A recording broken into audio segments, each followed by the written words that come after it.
recording? Start streaming. Hello. Hello! Hello! Hello! Are we live? We are live after 15 minutes of crap. No longer Sorry, than that, like a everyone's half an running a hour. little late, dealing with some technical difficulties. Yeah, we tried to use Discord to do this like remote thing, and everybody talks about how awesome Discord is. Discord sucks. Discord doesn't suck, but I think it's a heavier program, and so it worked didn't work quite as well. That is true. That is very true. Okay, Weston, why don't you do our intro and tell us where you are right now? So I am actually in California right now. I am I've got the week in Dana Point for work, so I had to be away this week for this recap. So we are trying to do this streaming while being on a Zoom call. Yeah, this is definitely something we have not experienced yet. So I feel for all of you um Discord, Zoom players, your online players, whatever. Dude, this freaking sucks. I legitimately don't think I could do this. If you were playing on like the Roll20s or something like that Yeah. all the time, I don't think I could do this. This would be awful. it's different. It is definitely different. But welcome to all of our listeners. Thank you for coming here. So today we're going to be doing a recap of the last 10 episodes because we have finished one major arc of the Scions. We have and We started with us there in Citadel Enferac with just Anduriana, mhm. made our way through, and now we are out of Enferac and into Revenel with Anna and Az together. Yes, it's very exciting. But before we get into the recap, we have a couple of things we want to announce. The biggest, the most exciting, the huzzah moment for this week is that our podcast is live on the interwebs. Yay, podcast! Yay, podcast. So the big thing, and I fought with technology on the podcast too. Me and technology are just not friends right now. Been fighting a lot. We're having a very difficult relationship. We might need mediation. I couldn't think of the word. Oh my gosh. Anyway, but our podcast is now officially up. It is on Apple Podcasts, Spotify, Google Podcasts, Radio Public, and Breaker. It's also on Anchor if you want to go there specifically to find it. Anchor is not really a show platform though, it's more of a hosting platform, so it's kind of difficult to use. So I would suggest Spotify or Apple Podcast. I myself have listened to it to make sure it works, and it does. Make sure it sounds good. It's very exciting. So that's our first announcement. Episodes 1 through 3 are currently up right now, but I am going to be getting the additional episodes 4 through 10 up in the next week or so, so that when we start on episode 11, we're going to be getting those out on the podcast platform on Fridays, the same day that our YouTube VOD is going live as well. So that's fun. That's very fun. Yes, because I mean, a lot of people they are like, "Oh, I can't sit and listen to a show or watch a show." Well, now you can just listen to the podcast as you drive, as you work, as you do different things. Yeah, it's going to be really nice. And please bear with us through the first couple of episodes. We know the audio is a little shoddy. We learned really quickly what not to do in the first 10 episodes of this show. So, one thing I can say about us is that I don't think we make the same mistakes twice. Like ever. Hopefully not. We just find new ones to make. There we go. All right, cool. So then our second thing is we have officially hit our 20 follower giveaway. You guys, I'm in a singing mood today. I don't know why. I think it's because my hair is on fleek. Is that something people say? I don't Still? know. I don't even know what that word means. On but fleek, it's like saying like on point. It's cool. It looks really good. okay. This is what happens when I have way too much time at work because I got all my work done really, really fast. I do my hair. Well, we yes, but 20 we have hit. Actually, we are currently sitting at how many followers? We are sitting at, as of right now, 23. Like, I know that for some Twitch streams, that's not a lot. That's like, oh my gosh, I hit that in the first week or whatever. But for us, each follower that decides to follow us and take time to watch our show, it means a lot. So we want to kind of give back, and we're going to do a coaster giveaway.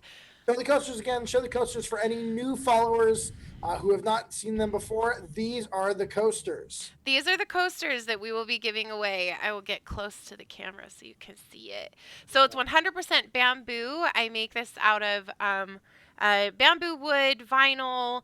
There it is stained and finished so that it is not stained. It's finished so that it's a really good quality. You're not going to get like weird drips and stuff. It's going to last for a really long time. And this back is unfinished, but the back is corkboard so that it's not going to move around while you're playing on your game table. So we are giving away 4 of these for hitting our first stretch goal of 20 followers. Well, this is our second stretch goal now. Our second stretch goal. Yeah, our first was 10. And then our next stretch goal for the coasters will be at 50. At 50 followers, we'll be giving away, and we are almost halfway there with 23. So we are very excited. And for the 3 followers that tapped on at the last second, you're going to be included in the giveaway as well. So any of our previous followers are also included. So you will always have another chance to win a set of coasters. So let's do it. You want to share your screen? Yes. Hold on. How do I do this? Hold on. I'm still learning things. Host disabled participant screen sharing. We can see you. We can see it. Oh, you just clicked away from it. Can you see it? No. Go. Just open it up on your screen the way you did just a second ago. I did. Go there. Open it. There. I can see it. Okay. There's a delay. Remember, if you're watching on Twitch, babe, there's a delay. Okay. All right. So we've got everybody listed in here, and here we go. Spin, spin, spin. Who is going to win? Will. Trevor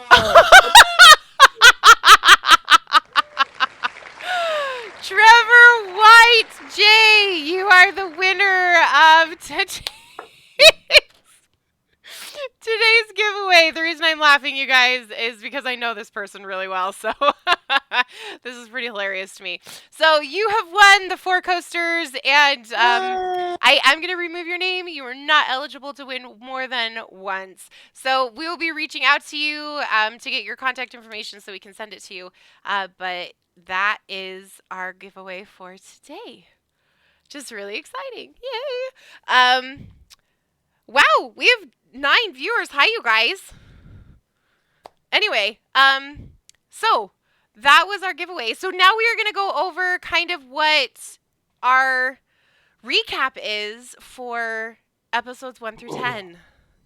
Yes. Oh my gosh. And Weston is officially, at the end of this, it is officially reins handed over to moi. And I get to be in charge of everything. It is. So let's just kind of overview again the way that we are running Party of 2 as a game. So Party of 2, the way it is being done is to allow both of our characters to get time in the spotlight. We are each writing arcs of the story. So as we go through, each of us, we will write different arcs of the story. During that arc that we wrote, we will be GMing, and the other person will be the PC. Then when that arc ends, we hand off the reins to the other person. They will begin their next arc of the story, with the other character being the main protagonist then. So Anduriana has been our main character and protagonist up to this point. Mm-hmm. And now we have gone through the Citadel Enferac, and now we are switching, and you will be the GM, and as the Aasimar cleric sorcerer will be the main protagonist. Former slave. Yes, and we'll find out if he decides to let you change what he is called. No, I'm gonna totally rename him. Just like, you can't walk around being called Az just because your former master decided to call you Az, because he didn't know what else to call you. Like, that's stupid. He didn't even call him Az. He didn't even give him a name. He was called as by everyone else. That's true. For But him, it was still, just, I just feel like that's like, okay, not I. Anna. Anna has a hard time with it. oh, Anna sure. has a problem with it. Just Anduriana has a hard time with it. Haley doesn't have a hard time with it at I don't all. have a time with it at all. Like, I'm fine with it. All right, so we started out the first episode one. We're not going to go episodic, but we are going to take the last 10 episodes in sections. So, at the beginning of our campaign, we had this really interesting incident that happens where Anna, who is a young Hell Knight in training called an Armiger, and she is tasked with going to the town of Enferac, which is named because of the Citadel that is at the very foot of the mountain, and she has to go find these people that have gone missing and have been reported missing to the Citadel themselves. It finally got attention because of the fact that there was a nobleman's daughter who went missing, and as with all politics, until it's somebody that's quote unquote important, the higher ups normally don't pay attention. Here, So, I'm gonna screen share real quick myself, okay, to show a little bit of this, and I believe I can do that. maybe. See if I can share. Are you seeing this? Oh, I see it. Oh, So it's this is beautiful. the town of Enfrac. It is down at the base of the mountain. The Citadel is higher up above. But this is where she began her investigation. She came over to the blacksmith district Mhm. looking for the young boy Ninus. Mhm. Then came over to the nobleman's house that was right in this area. So I don't Yeah. know if I marked off their house, I but don't the think you house was did. right. It was right in this area, right by the mayor's house, and right by the church of Asmodeus. You then had to go investigate over at the Impaler, the Yup. local brothel. We got to kind of beat a John up who liked to get a little Yes, rough with the ladies, you did. which was very satisfying. You were asked to come over to the Church of Iomade and Mhm. talk with the commander there about the homeless children and the poor children who had been started disappearing. So the original thing that Anna and Stella, her partner, kind of her partner in crime, her best friend, had been sent to investigate was four people who had gone missing. But the commander at the Church of Iomade brought Anna and Stella in and informed her that it wasn't just four people, it was more like 20 or more people who had gone missing.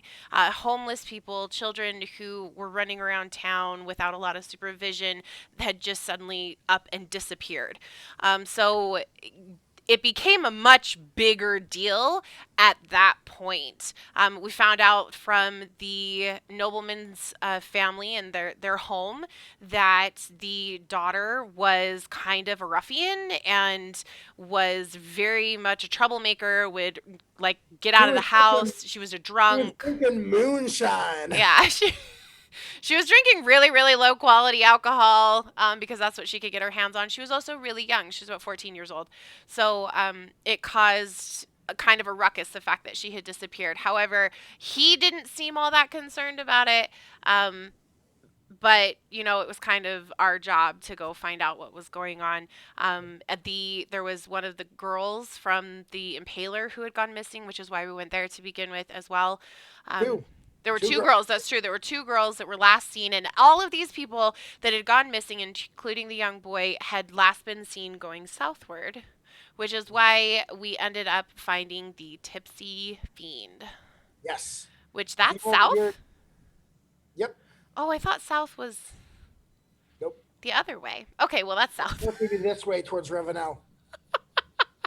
Does look, it's not a strong suit of mine directions. Okay. And then you there confronted Calvo and the other human traffickers. Oh, hold on. Trevor White J says hi. Hi Trevor. Just so you know, you won the coasters.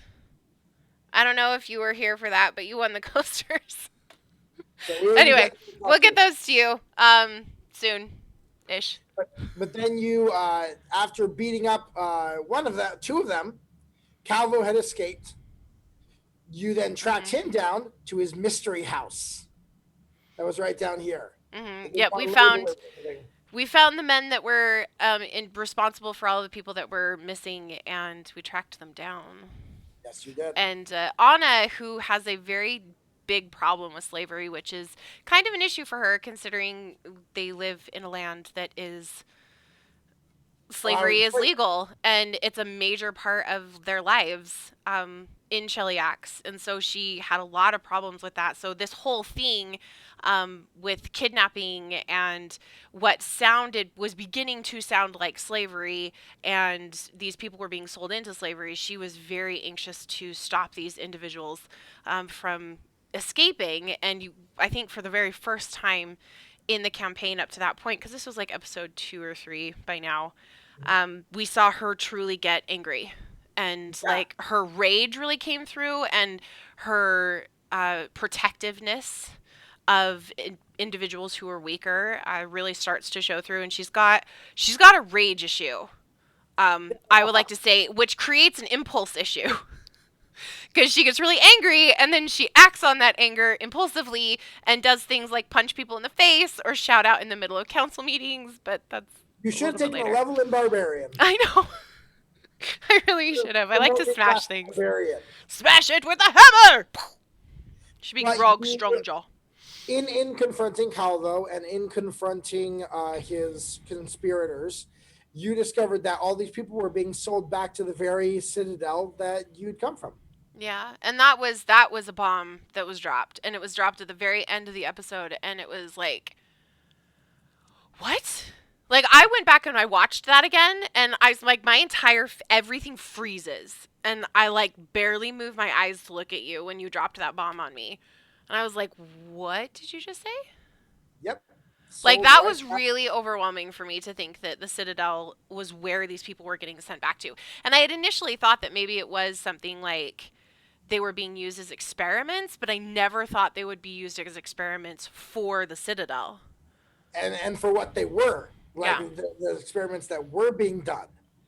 Yeah. Um, so then you came back to the citadel. Hold on, really quick. That brings us from like episode 1 to like episode 3 to 4. Yeah.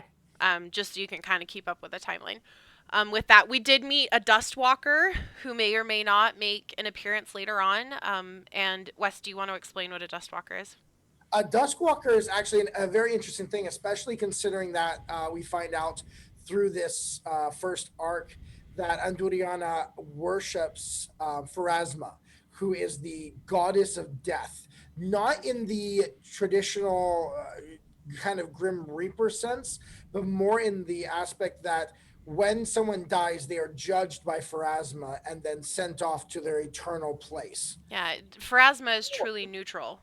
Um, Or yeah. if they are not sent on to their place, Pharasma can judge that an individual was had their fate cut off too early, and they are sent back to Earth and into a body that is created for them, and then they tend to just walk out of graveyards as young Yeah. children, and just say, just be like, "Hi, I don't know who I am. Where am I? I don't know what's going on."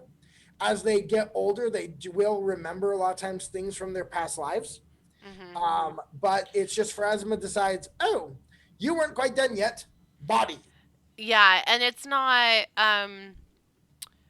that they're not undead. No, they're They're very, so if you were to do like, reincarnated. yeah, so they're not related in any way, shape, or form to like the evil undead kind of stuff. Um, No, but yeah. that they're definitely not. Yep. So we got to meet this really cool Dustwalker, and then we went back to the Citadel to kind of investigate there, where there were a couple of big bombs dropped in that section as well. Calvo had on his person when he died a seal that was the official seal of the Citadel Enferac that was given to him by someone in the like finances and commerce No, so the way it division. is that Obviously, I paid really close attention.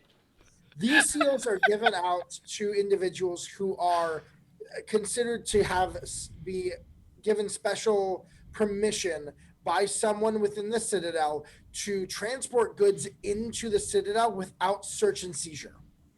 Yeah. So without being searched, without being checked. It's kind of like getting to go through TSA without getting the check or anything like that. You're pre-approved. They're pre-approved, exactly.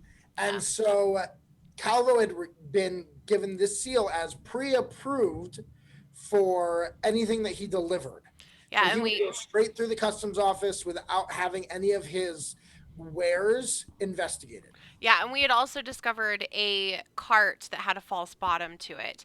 So it looked like the way that they were getting the people into the Citadel was through this false bottom on this cart that they had the seal so it wasn't going to get searched, so they didn't have any concern or worry that these people that were being smuggled into the Citadel for like mysteries unknown, at that point there was no way for them to get stopped.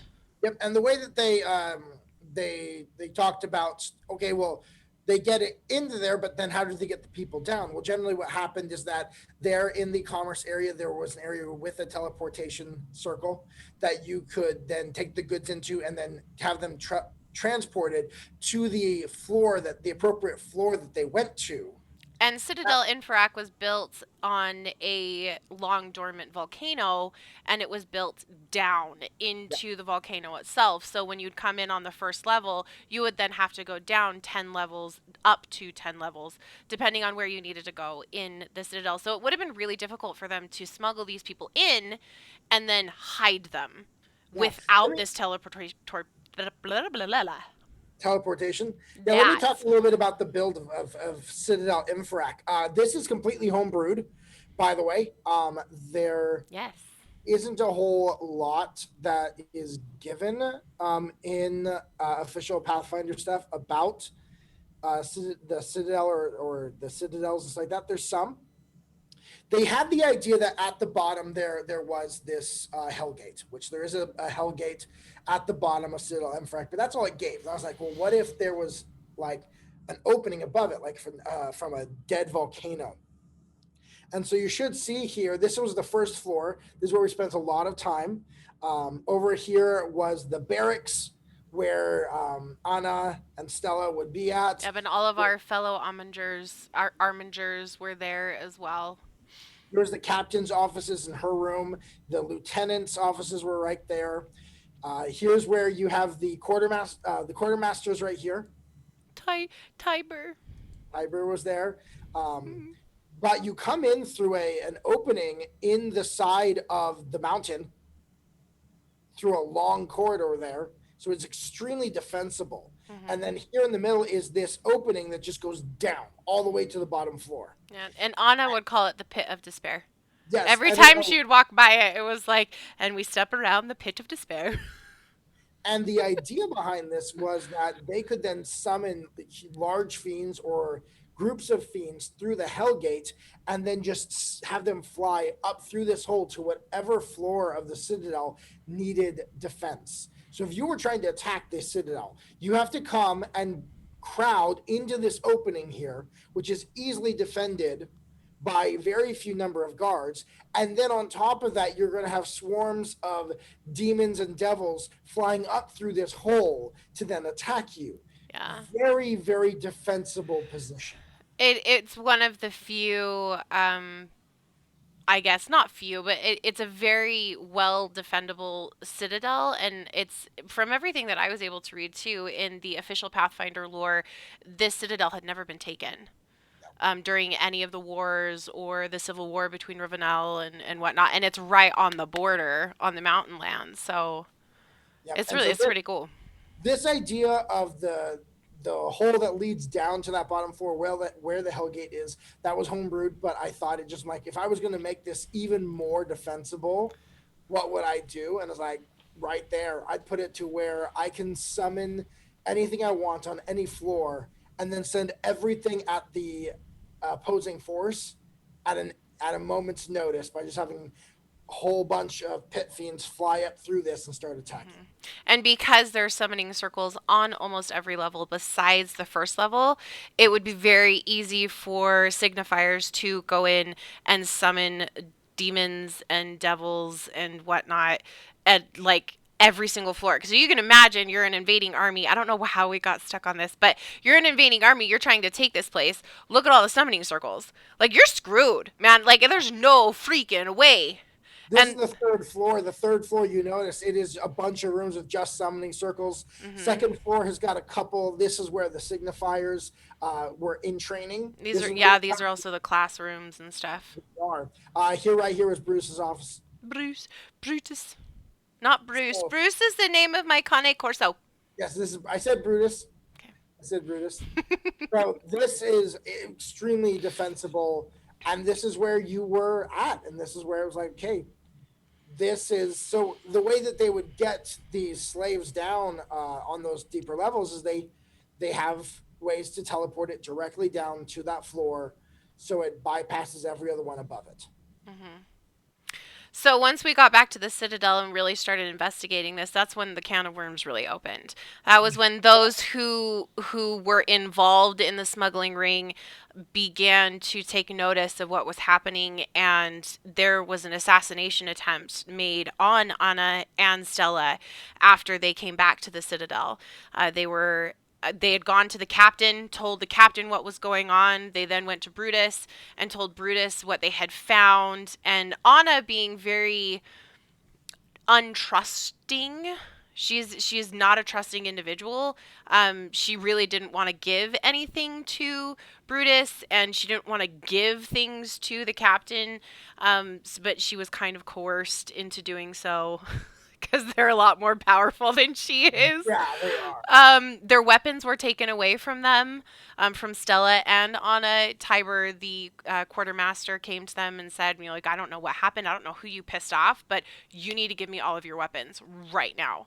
So their way to defend themselves was completely taken away, and then they were called in to clean up a mess in one of the summoning rooms, which ended up being a trap, and a bearded demon or bearded devil came in.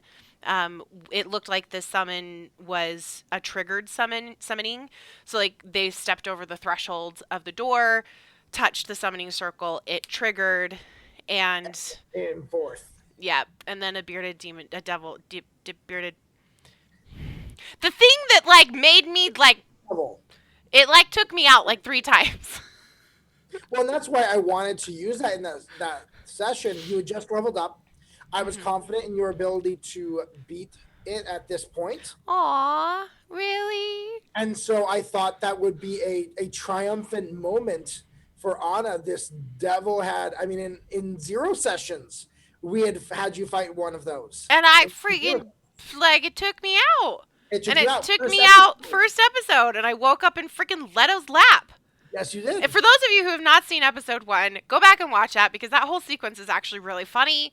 I Oh, that was get I wonderful. pass out, I get taken to 0 hit points, and I get revived and I'm in this really creepy, gross, nasty signifier in training lap, and like it's not good. It's very not You good. said he was gross, but I want to clarify one thing. He's attractive. I know, but he's like smarmy and like nasty. And it's like, it Yes. does not matter how attractive a guy is. If he is smarmy, there's no way in hell a girl is going to be interested in him.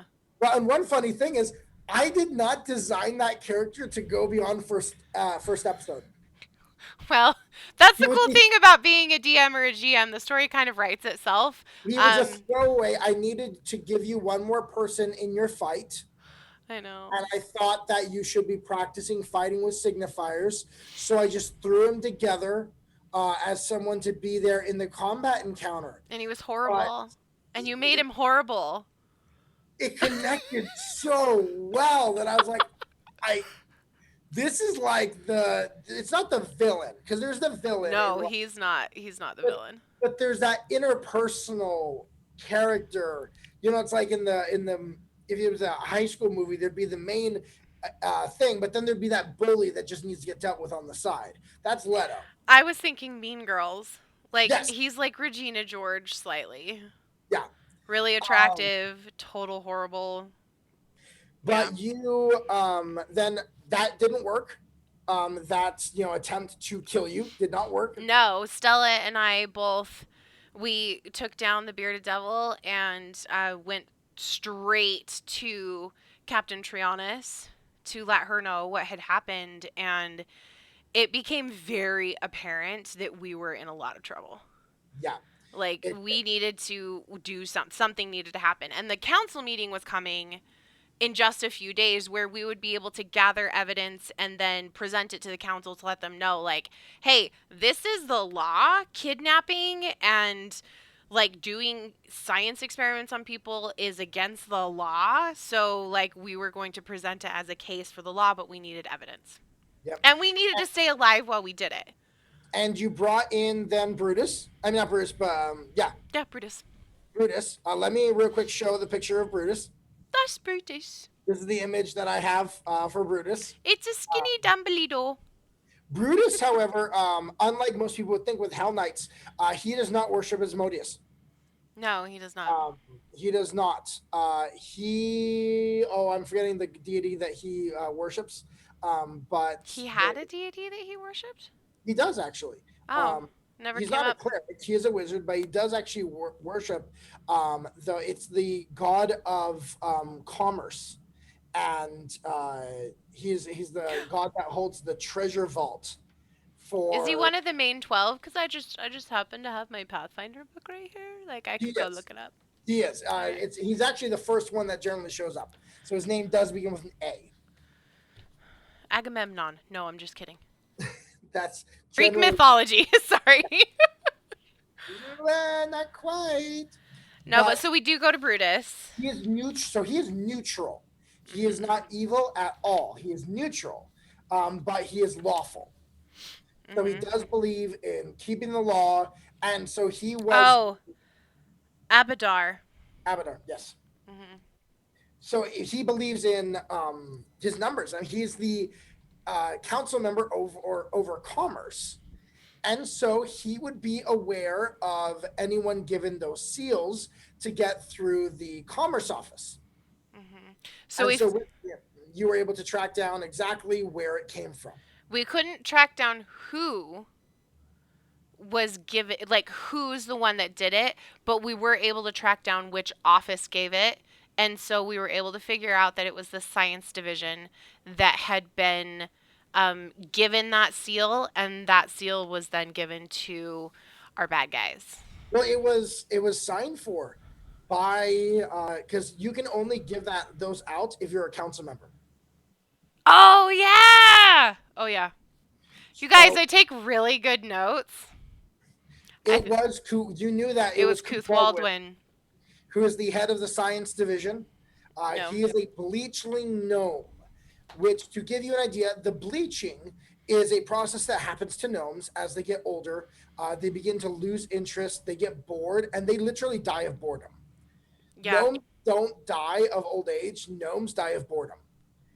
Bleachlings are gnomes who have gone into this into that bleaching stage and found a way to accept the boredom. Like, Yeah.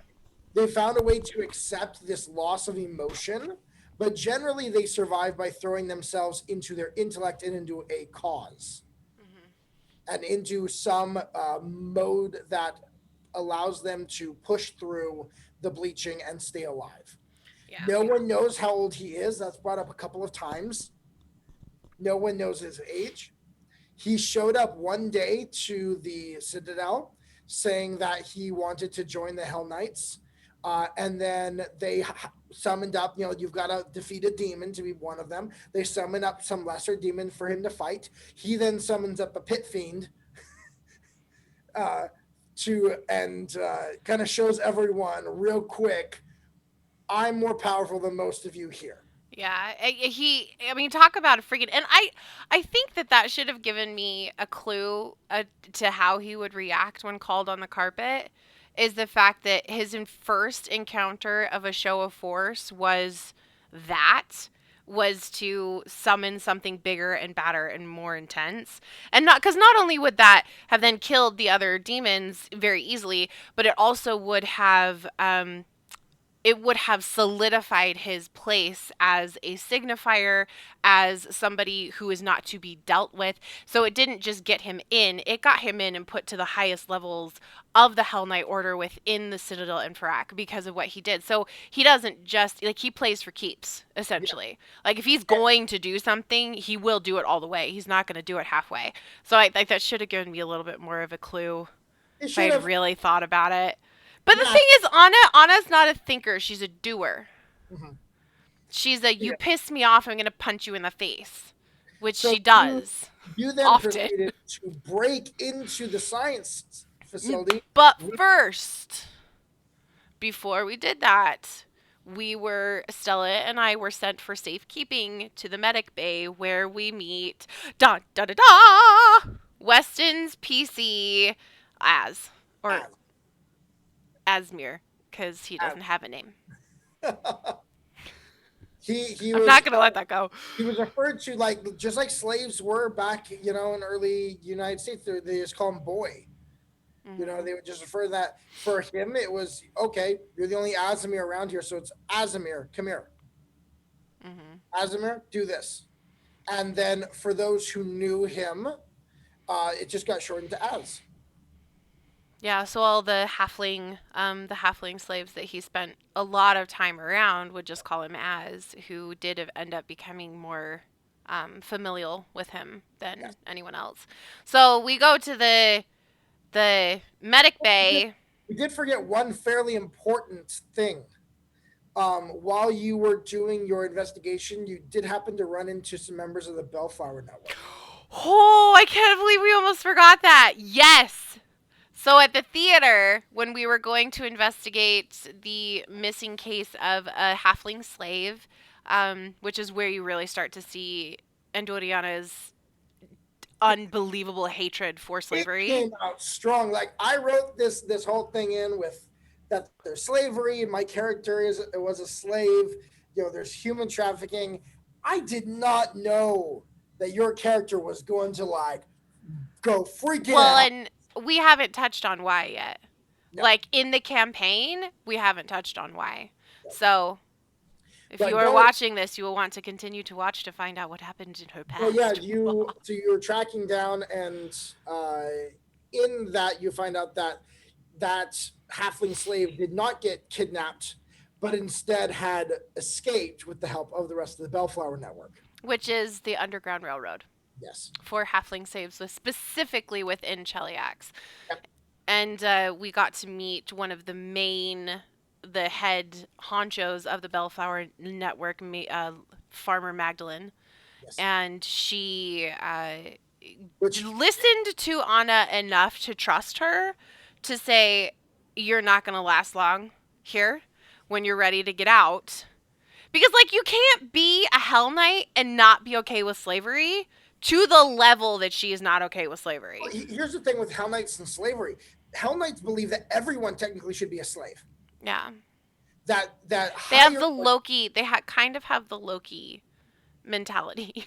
What do you mean the Loki mentality? Well, like, freedom breeds, like, Yes. chaos. Yes, that's Yeah. exactly the viewpoint they have. That freedom is bringing happiness is a lie, and it is a farce, and it is law, and it is order, and it is obedience that brings happiness. And as such, slavery is the most natural form of existence. Yeah. Yeah. And your Yeah. character instead has a really hard time with slavery. It's like, Well, and she brings up a couple of really good points throughout this first arc though. It was like, well, if we're following the law and the law is basically God, then whose law are we following? Because in Ravenel, slavery isn't legal. But in Nadal, torture is legal.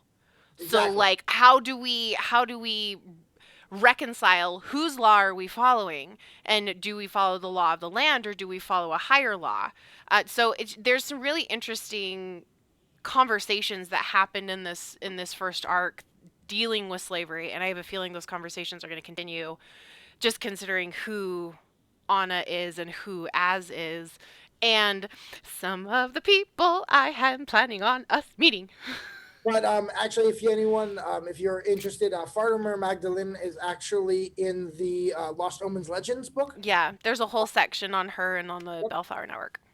But then, as you met Az and didn't get very far with him at first. No, he was a douchebag. He like wouldn't like pay attention.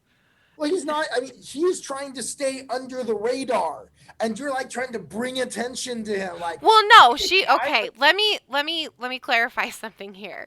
The reason she was so anxious about getting his help was because he is the slave of the right hand of Cuthwaldwin. So yes, she was hoping that he would give her information about what was going on in the science division. So originally, like, it wasn't that she just was like going after him for no apparent reason. She wanted information, and she tried to coerce it out of him. That didn't work. So then she's tried pleading, and that also didn't work. well, in both instances, I mean, this is a guy who's been protecting his cover for his whole life. Wait, what's his cover, babe? Yeah, his cover was "I'm a quiet slave Hmm. who doesn't have any magic whatsoever." But he does. But he is a sorcerer of ancient imperial bloodline, as well as a cleric of Nethys, the god of magic. And he has natural magical traits because he is an Aasimar. Aasimar. Hmm. The Wait, is whole it Aasimir or Aasimar? Because I it, have heard it pronounced both ways. so have I. Um, so you I pick like your Aasimir better. right. So the whole reason he had gotten brought into slavery and sold and bought by Titus was to experiment with the Aasimir, what magical properties he had, what Hmm. magical could they get out of him. And so he hid it as it began to develop in different ways. He completely hid it. Yeah. And so that was, he's like trying to stay under the radar. Like, I'm not Hmm. here. You don't notice me. Then there's suddenly this tiefling girl who is loud and boisterous, and he already knows people are trying to kill her. And she's just going to come up and be like, hey, you, I I mean, need to. she tried to do it like a little hidden. Like she brought him into the medicine cabinet. Subtlety, no She subtlety.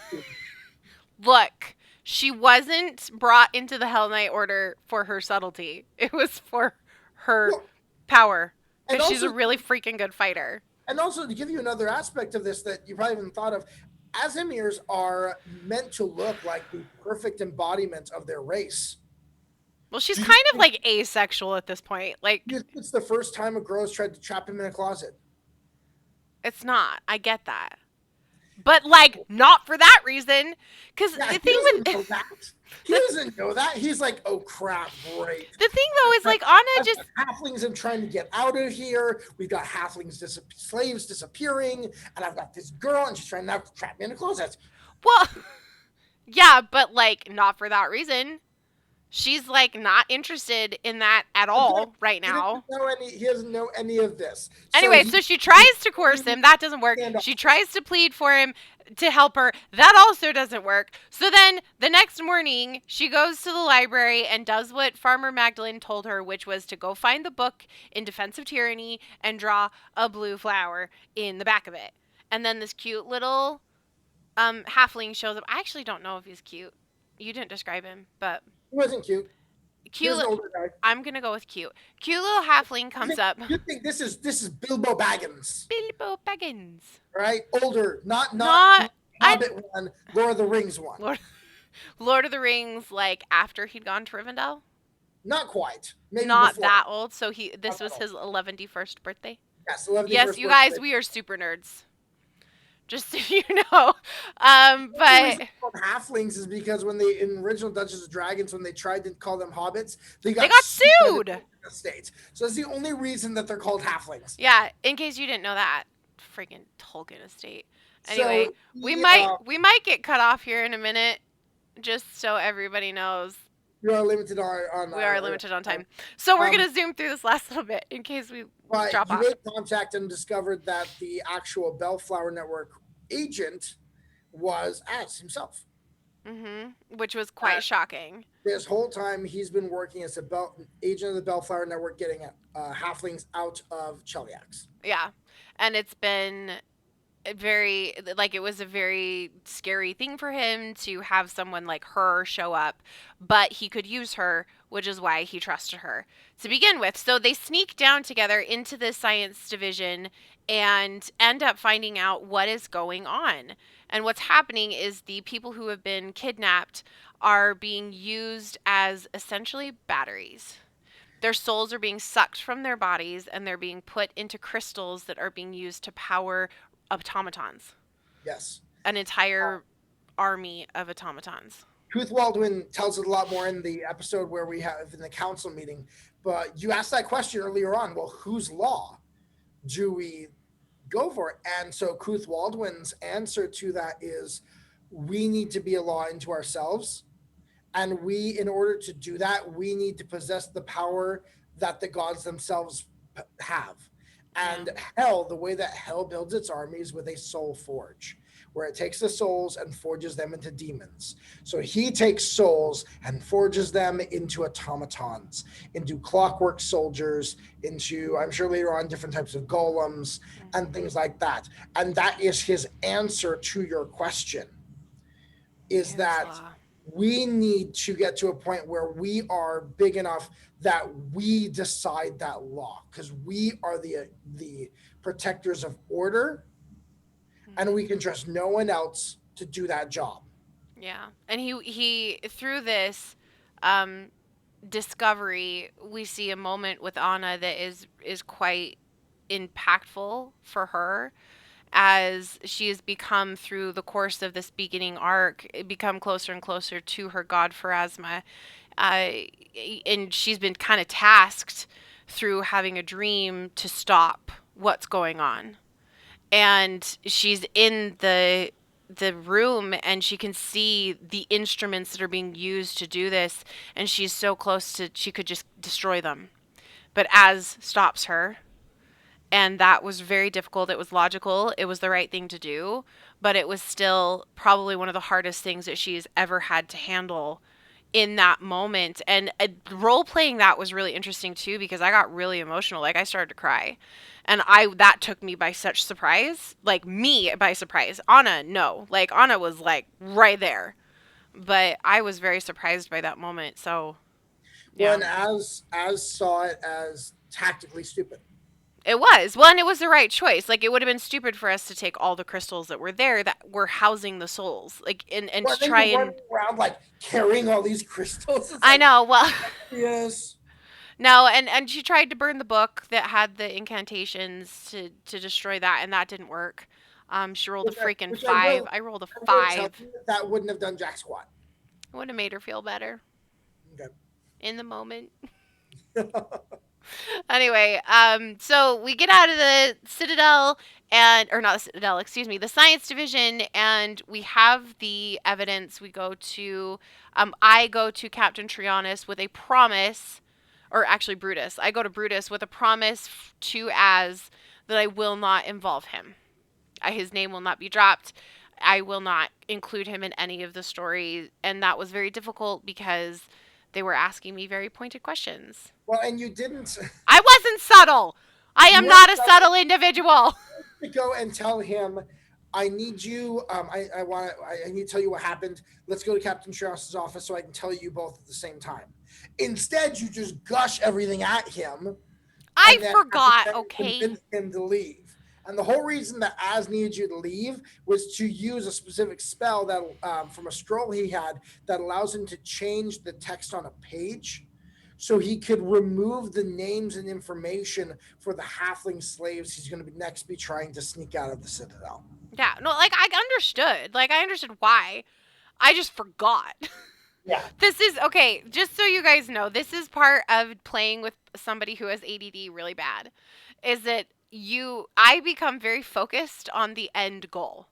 And the end goal was telling the story and getting everyone to believe.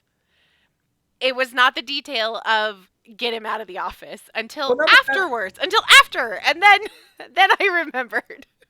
but that's actually just perfect because I mean, and Anna is doing what's most important to her, Mhm. and she forgot the thing that was most important to Az. But Yeah. that's normal. That's human. That's very common. Yeah. So then you guys waited until the council meeting, which I said he presented his plan to No, wait, use. hold on. Let me. I wanna like actually like set this up. So, the big council meeting is coming. The entire council for Citadel Enferac is there, including some other people. There's like, some like creepy demon creature Well, things. There's a Lich King. There's a telekinetic or not telekinetic, telepathic person who can just look at you and know like every thought you've ever had, like that kind of stuff. So this is not a small thing that she's wanting to come and present this, and she has Brutus.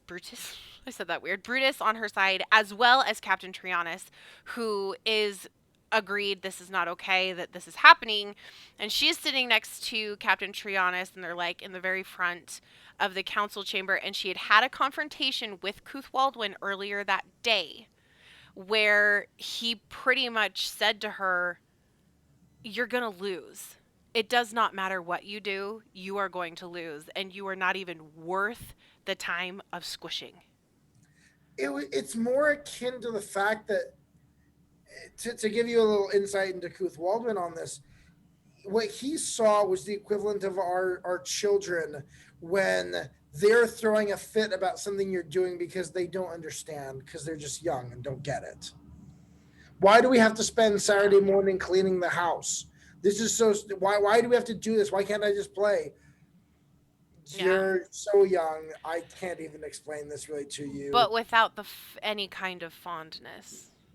Yeah, And well, he he doesn't kind have of to he kind of threatens her a little bit, and then she in turn threatens him because which like that's like what she does. She's like can't not.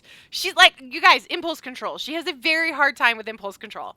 which he saw that about as funny as when a chihuahua starts barking and acting like. Chihuahuas hurt when they get angry.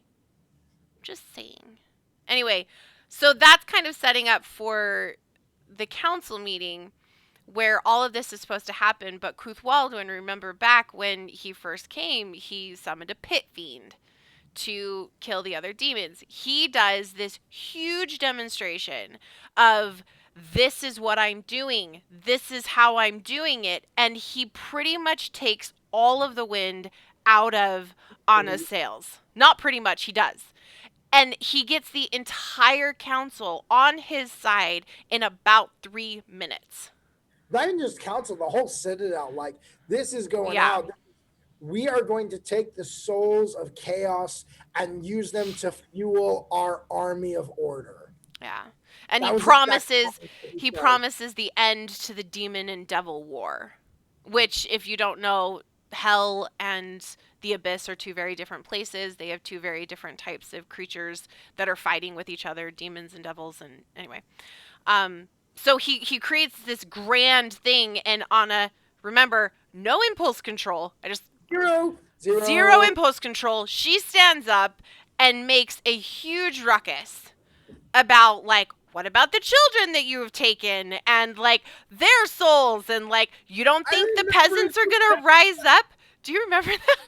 I do, and I was like, you have no idea who you're talking to. I know You're she has no impulse control. like a bug.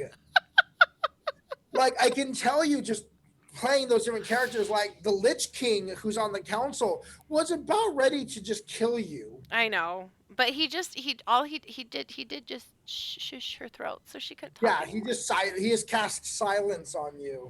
But thankfully, Brutus was there to kind of smooth things over, and it was fine. We just had someone asking, just finishing listening now. Is there a way to watch the older episodes? Yes, they're all Yes. available on the YouTube channel. They're available on our YouTube channel. It's Party of Two RPG, one word. If you search that on YouTube, you'll be able to find it. It's also, the link is on our Twitch bio if you want to go look at it there. The previous episodes should also be available starting at episode 5 because that's when we started streaming. So, Yes. Yeah. But yeah, YouTube will have all of them on demand for you to watch. And then the podcast episodes are also being put up. Yep. So you can listen to it as well. And I've got all of that on a link tree that I can put in the chat at some point. Anyway. But so you try to confront them. They silence you.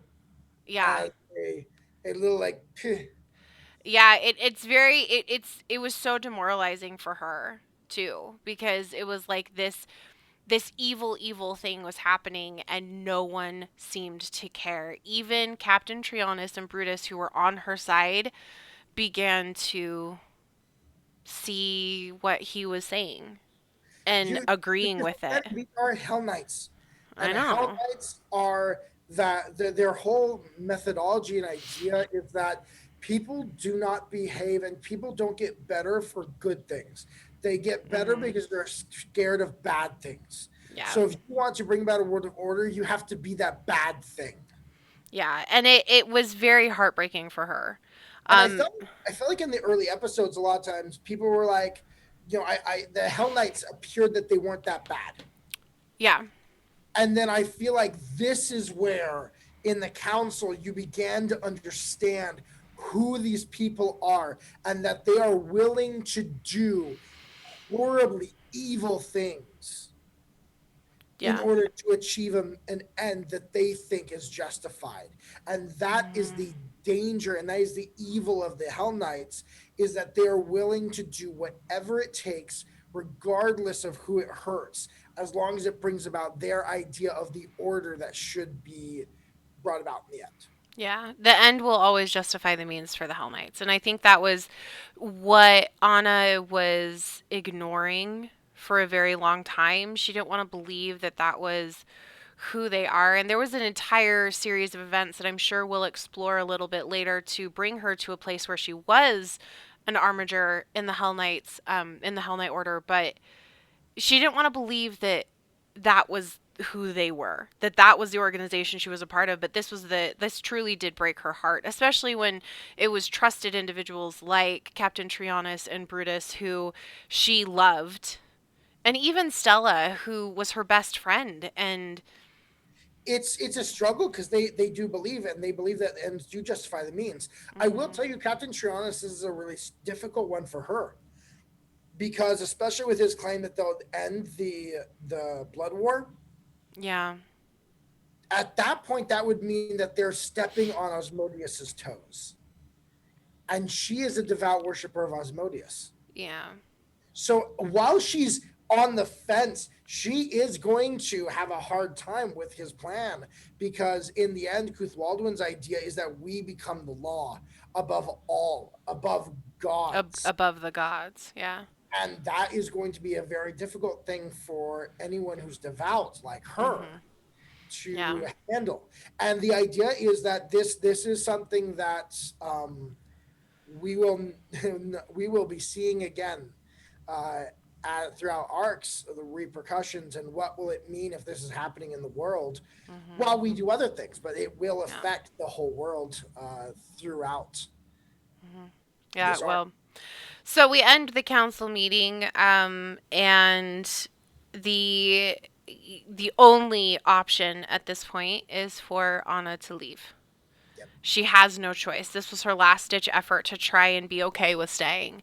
And Az is there in the back, and he just basically says, "We're leaving at midnight. Come." Yep, because they knew that. I mean, when they need research subjects, slaves are going to be first on the docket, and so he's got to get every slave that he can. At the moment, he only had three. More that he Mhm. could get out. He'd already gotten out some before in previous stints, and he had to get them out tonight. And Yep. they knew that it was dangerous. They had had a previous group of halflings that they had snuck out through this crack that's at the bottom level of the citadel. They had died. They had Yeah. not gotten through safely, and so that's the whole reason why when he first met you and you needed his help, he's like, I could use her help too. Uh-huh. They needed somebody who had the strength, and Anna is uncannily good at fighting, and kicking trash because she has an amazing sword. I'm just So saying. you then, the two of you together begin the flight from the Citadel. Uh-huh. You end up having to battle one of Cuthwaldwin's clockwork soldiers Yep, on is an the second automaton. floor as you're going down. And you Az died once, There. and as a paladin, Anna was able to heal him Champion. And champion. Sorry, she's not a paladin. I apologize. That's funny. I think that's the first time I've ever made that mistake. She's Paladin, second edition Pathfinder, it's called a champion. champion. So she is a fighting. She's a champion. She's a tiefling fighter champion. Because yeah, we Yeah, are dual we're dual classing because class. of the small size of the party. We are dual classing, so she is a fighter champion, Yep. and as is a cleric sorcerer. hmm So she saves Az once. They defeat the clockwork soldier, and then they continue down into the depths of the citadel to get to the crack in the wall by the Hellgate. And there they get stopped. Titus, as his His master, master. comes flying down using levitation or fly spell through that center of the citadel Looking down. like a freaking badass. Yes, down to the bottom, bringing with him some demons to attempt to stop us. And then I had this part planned like ahead of time that Captain Trianus and Brutus were going to come down And and save us. save us from him. That they would fight him and deal with him, but we had to fight the demons because there's Yeah. no way in heck at level 4 we were taking on Titus. No, well, and I knew that too. And I did not think that we would fight him. Like I was trying to. Do you have 2 drinks? Apparently, actually. I watched you drinking from the soda cup on your left, and then I saw you reach for the one on your right, and I'm like, wait a second. Today. Um, A lot of but, travel where he yeah, had to we get off were of an not gonna airplane and on an airplane, beat and them. it's awful. But yeah, I knew we weren't going to, and I wanted to try and hold him off long enough that Az and the 3 halflings that were there could get out. And that was not we didn't have to do that because Captain Trianus and Brutus showed up because Stella was a very good friend and watched Anna sneak out in the middle of the night and let her captain know. So we did eventually beat the demons that had been, or the demons, or what was it? The Yeah. demons or devils? It was demons. Actually, I think those are devils. Those I were think we're devils. devils. The devils that had been conjured or summoned, we did defeat them and made our way through the crack into the long forgotten caverns of what ended up being what's his face's Aerodin. Aerodin. There we go. Aerodin's looks like his hall, Yeah. his So the lore I place. built up here was that, which if you haven't listened to these, I might say spoiler warning right now. This might be cool. This whole thing is spoilers, babe. It's a recap. True enough. True enough. But the Hellgate that was at the bottom was only one of many gates that were actually in a hall built and for Aerodin. It was going to be Aerodin's seat of power when he returned, as it said in the Starfall doctrine that he would. However, when the events occurred that where he died or somewhere along that, an explosion occurred that destroyed a couple of the gates and created the huge opening that led to the sky that goes to the center of Enferac. It is not a volcano. It never was a volcano. It was But always just a mountain. The explosion that occurred down there was such that it made it appear that it had been the result of an explosion of a volcano. Yeah. That left ash all over the inside of these halls, but you discovered there are multiple gates. 3 gates to the heavenly realms above. There were 3 gates to the abyss, although 2 of them were destroyed. And then there are 3 gates to the neutral realms of the Maelstrom, the Boneyard. The Boneyard, and Axis. Yeah.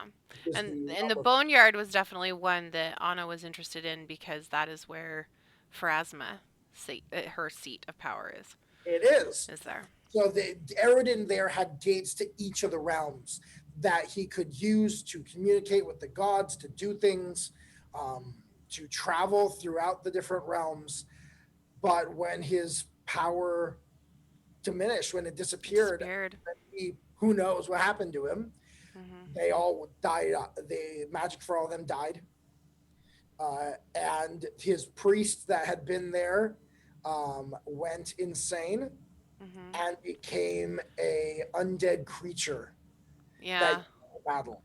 Yeah, it was called a heritoxy, something. I don't remember. I don't have the But it was an undead creature that as did quick work of destroying and killing, and we had a couple of other encounters on that adventure getting out, but we did eventually get out of the caves and breathed the air, the fresh air of Ravenel, as freed individuals.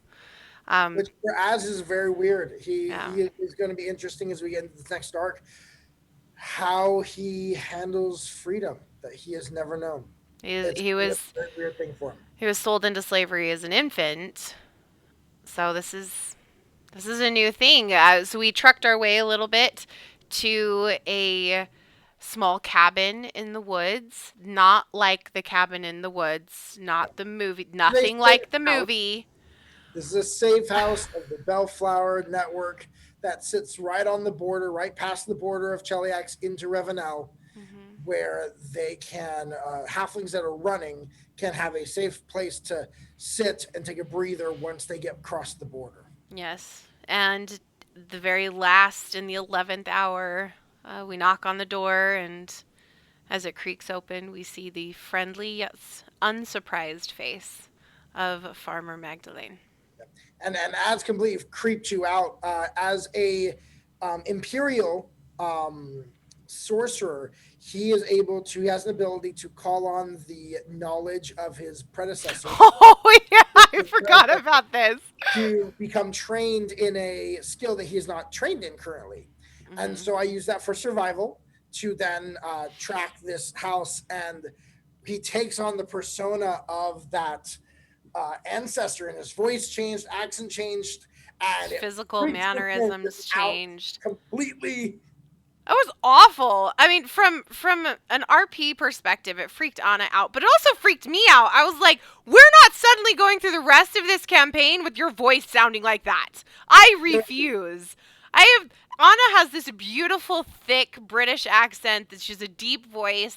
No, we are not juxtaposing this with this really snivelly, like Southern accent that you came up That wasn't with. even a southern. That was a redneck woods farmer. I've been shooting some deer real quick. I'm gonna go bring Yep. home some dinner. I'm gonna track this right here. Just go. I know it was actually very shocking, and I didn't know he was gonna do that. So that was a fun thing. But now Revenue. we are in Revenel, and I officially have the reins as the GM. And I've got to say, I am very, very nervous, you guys. This is not the first time I've been a GM, but this is the first time that I will be doing a homebrewed campaign, not an adventure path, and it's a little bit scary. The preparation is a lot more intense than I thought it was going to be. So I've been listening to a lot of Matt Colville and Matt Mercer and the How to Be a GM guy. His name's Guy. I don't know what his last name is, but I've been listening to a lot of his stuff, and I'm really excited. I'm really excited with what's coming up, the way the stories are gonna go, and Weston, what you decide to do with your character, because there's a lot of options. Yep. I'm building What lots of ends up doing will options. be interesting. I've been working on getting my role play all put together, my spell book. What are my verbal and somatic components? Because if you're, watch any of our stuff, you'll see we are heavy on role play. We are a very heavy role play group. I think it's probably because I have a history of acting and performing professionally, and that's like what I love. So, So yeah, I think we're and going to being in charge. I love acting and being in charge. Those two things combined. be. Oh my gosh. Anyway, so that is it for tonight's episode of Party of Two, the recap, the giveaway. If you have any questions whatsoever, please feel free to reach out to us and ask about episodes 1 through 10. Episodes 1 through 4 are available on YouTube, as we said earlier, as VOD, and 5 through 10 are now also going to be available on Twitch, including this recap. So if you have friends that you want to join in and watch, you can have them watch this recap and it will give them all the highlights and the specific points that they're going to need to know to going into episode 11. Weston, do you want to tell them our schedule for the next couple of weeks? So next week we're gonna be off to give our GM a little bit more time to prepare and get ready. It's more, honestly, at this point, it's more preparing all the terrain. Because I have like 5 different directions we can go, so I have to build terrain for all 5 directions. And then so next week we'll be off, and then the week after that, what day will that be? That is the 29th. No, that is wrong. I am super wrong on dates. Hold on. Oh, I was right. It's the 29th.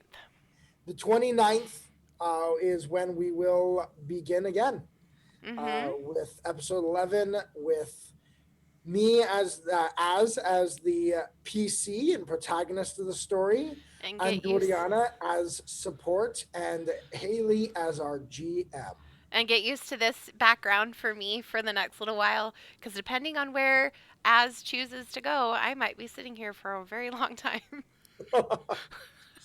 That is all for tonight. Thank you all for joining us for this recap. Thank you. And just just know that we do love you guys, and we love that you are starting to enjoy this and coming on this journey with us. And podcast, go listen to the podcast if you want to. Go watch the YouTube videos. We do tabletop terrain talks on Monday nights where we just chat like this and we build terrain, and we can have much more interaction than when we're RPing. So please join. Follow, share. We need to get our next stretch goal for our next giveaway is 50 followers. Wait, 5. There you go. That's a little bit better. So please share Fall with backwards. everyone. And just remember, it only takes 2. Good night, you guys.